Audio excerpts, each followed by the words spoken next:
It was a slow race because I'm oppressed. Hey, it's Prince of Queens, and I was just thinking about fourth wave intersectional feminist social justice, or more simply, what people refer to as the Oppression Olympics. And it occurred to me that it was kind of like something I remember from being a kid. As a young kid, I was quite fast at running, and very often other kids would want to race me. As I would usually cross the finish line first, occasionally the kid that I had raced against would exclaim, "It was a slow race," trying to imply that the point of the race was not to win at all, and that I had clearly just embarrassed myself by running fast. You can imagine how that went over. I honestly don't recall ever truly being so immature that I figured it was a good idea to blatantly change the rules of competition for whatever game I was playing as a child in order to pretend that the point of competition was to be as bad as possible at what we were doing. Although we did have participation trophies in a lot of the sports that I played as a kid, I was also relatively good at a few things and was sometimes given the extra bonus of actual medals for doing well at stuff. I even got third place in a city championship in a track event, in fact, and several gold medals in smaller meets. Still, I suppose that there is a slight possibility that if I never actually won anything in my life, I might be inclined to start inventing a reality based around being special for being particularly poor at whatever activity I partook in. Like life was just one big slow race. I don't know that I wouldn't have done that if I sucked at everything, because it seems that many people, even around my age, have done just that by going towards intersectional feminism as their life philosophy. Quick parenting tip: let your kids play video games at least a bit, because when they fail at a video game, they have failed. And there is no denying that. Nor are there hard feelings against a computer letting you know that you didn't have the chops to pass a level. Though it is funny to imagine some SJW child yelling at their friend, "You only beat Halo 3 because you are privileged!" Let's pray that this has never actually happened. You see, in life there are some people that just aren't good at stuff. If they are bad enough at everything, they are generally considered disabled in some way or another. But what happens at that point? Often these people end up being almost privileged in a way, generally by way of getting a disability check, or being looked after by a caretaker that cooks their meals. So is this person privileged? To be truthful, technically yes. I occasionally wish I received disability checks every month, but I'm also glad I don't actually need one and that I'm capable of doing things like making YouTube videos that people actually watch, and very occasionally inspiring people to give me money on Patreon. But is that a privilege? No, I do still have to work hard on my YouTube videos. They don't make themselves. That said, there was definitely a time in our nation, albeit before I was even born, in which there were tangible barriers for women in regards to what choices they could make in life. There were several jobs that women now excel in, like medicine and law, which at one time women were almost unanimously left out of participating in. However, at this point in time, there are almost zero barriers for women legally and even socially in regards to which fields they can pursue, and the barriers that still exist are very specific, like frontline combat in the military, where it has been shown that men are less effective as a team of soldiers if they are working with women because they treat female soldiers with a double standard that often ends up as a detriment to the squad. Still, because the women's rights activists of the 60s and 70s often continued their push for more equality of outcome for women to achieve things like high salaries and political power by way of feminist theories that became popular in academia during the third wave of feminism and now are popular in pop culture by way of blogs and social media because of the fourth wave of feminism, now, a new narrative has become widely accepted as some sort of gold standard of how so many people see society in the West. This standard is basically that of the slow race I described earlier, the idea that people who are good at things the fast people, are only fast because they are privileged, and therefore deserve to be at the very least demanded to check their privilege repeatedly, or basically apologizing for being fast, and at worst, demonized and made to suffer in various ways by those who are not so privileged. These would be the slow people, claiming all of a sudden that we should be competing in a slow race.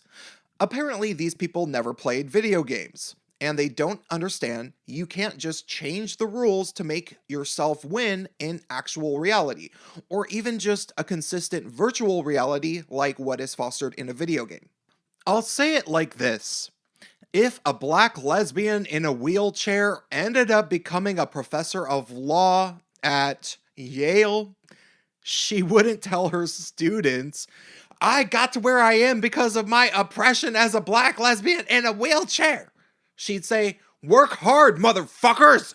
Even more so, as I mentioned before in regards to disability checks, this notion of trying to turn competitive reality into the exact opposite of what is true is plainly evident in the way that people describe the word privilege itself, and basically use it to refer to the exact opposite of what privilege technically is. They say all white men have privilege, when they really just mean that there are numerous circumstances in life where it is preferable to be a white man for whatever individual reason there is in those certain instances, even though they are given almost never any sort of special prize or awarded any tangible luxuries for being a white male.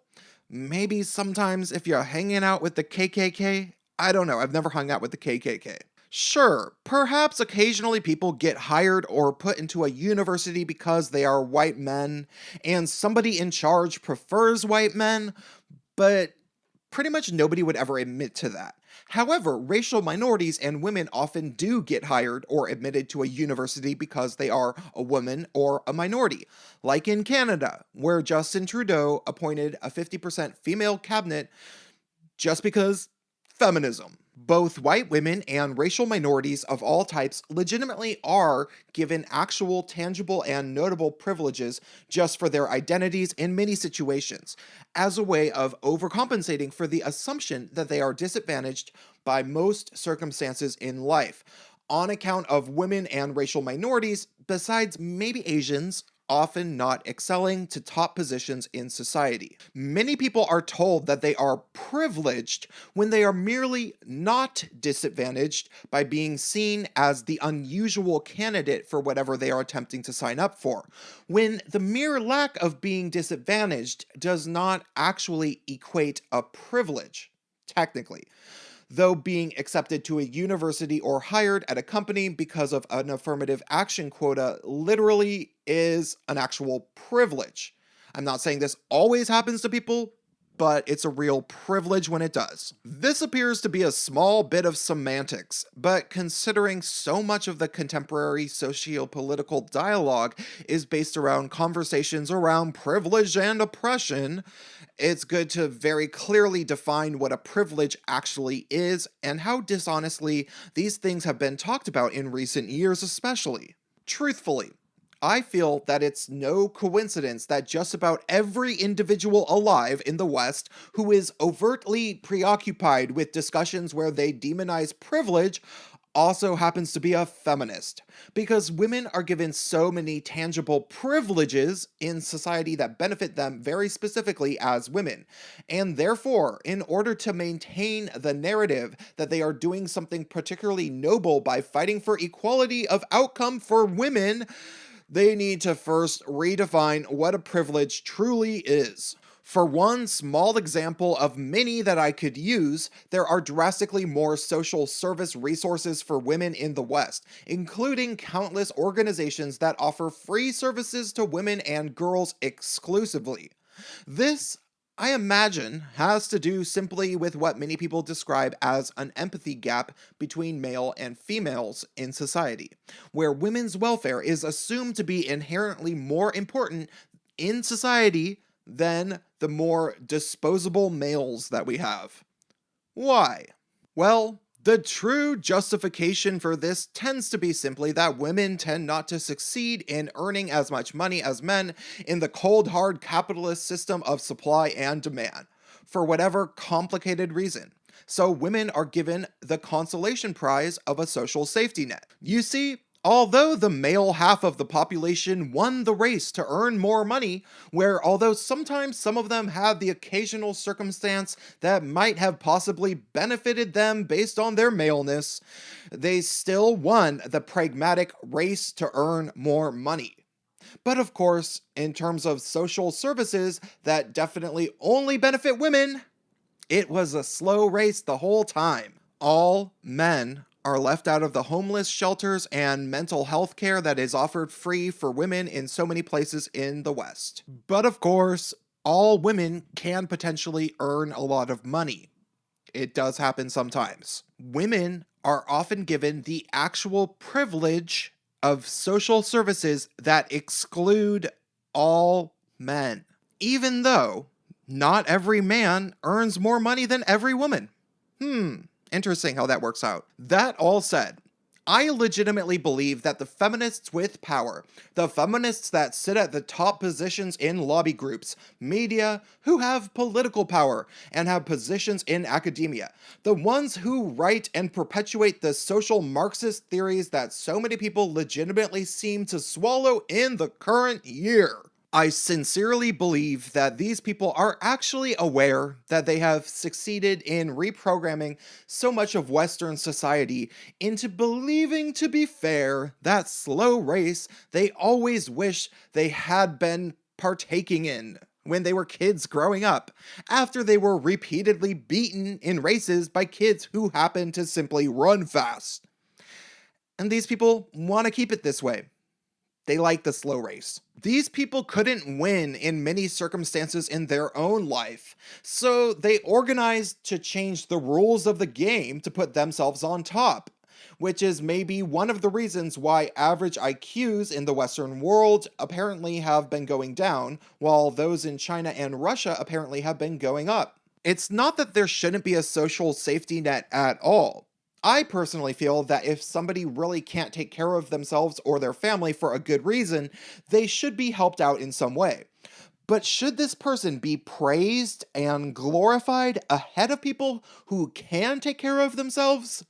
That's where I think things go a bit too far, but it seems that this is precisely where we are at in so many facets of culture. Our society stopped encouraging people to excel and instead rewarded them for being lousy, whiny, and then eventually delusional enough to believe that there is such a thing as a slow race in life. Fortunately for the sane world, it's looking like the rest of us are fast approaching the finish line. And the crybaby losers don't get to choose who wins anymore. Because as the people who occasionally can end up as winners on our own accord, we get to make the rules again. So let's make sure to make fair rules. Don't end up like that girl who goes to Yale that ended up screaming at the professor because he and his wife didn't want to punish kids for having offensive Halloween costumes. Alright, drop me a comment. Please hit the bell icon next to the subscribe button so that you don't get unsubscribed from my channel. Help me out on Patreon if I seem cool to you, and stay tuned.